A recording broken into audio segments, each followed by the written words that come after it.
Ray optics के reflection वाले part के सभी फॉर्मूलों का रिवीजन करेंगे, starting with the laws of reflection, where angle of incidence equal to angle of reflection आपको पता ही होगा, लेकिन incident ray, normal and reflected ray all lie in the same plane को भी ध्यान में रखना है, क्योंकि ये लॉज ऑफ रिफ्लेक्शन है, मल्टीपल लॉज है। साथ ही साथ एंगल ऑफ डेविएशन का concept, which is the angle between the incident ray and the final emergent रे, मतलब रिफ्लेक्टेड रे और इंसिडेंट रे के बीच का एंगल।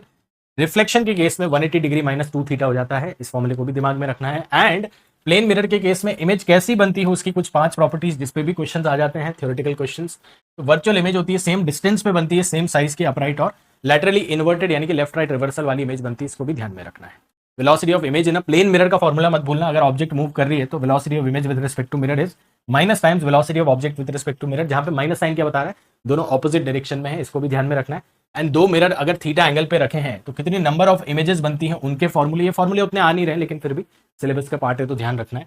फॉर एग्जाम्पल अगर 60 डिग्री एंगल पे दो मिरर रखे हैं तो 360/60 हो जाता है 6, तो 6 - 1 यानी कि 5 इमेजेस बनती है उस केस में।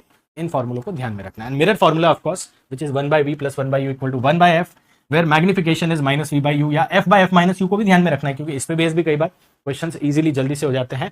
वी यू आपको पता होगा, ये फॉर्मूले साइन कन्वेंशन के हिसाब से वर्क करते हैं, where all distances are measured from the pole and incident ray के डायरेक्शन में आपको पॉजिटिव डिस्टेंस लेना होता है। तो पोल से स्टार्ट करके इंसिडेंट रे के डायरेक्शन को पॉजिटिव लेते हुए, मतलब ये डिस्टेंस नेगेटिव हो जाएगा एंड इमेज का भी इस केस में डिस्टेंस नेगेटिव हो जाएगा। साइन कन्वेंशन के हिसाब से ये फॉर्मूले फॉलो होता है। And last but not least, velocity of image in case of a curved mirror, which is velocity of image is -m² times velocity of object, where m is of course the magnification. तो इस तरह के short revision के लिए channel पे subscribe रहें।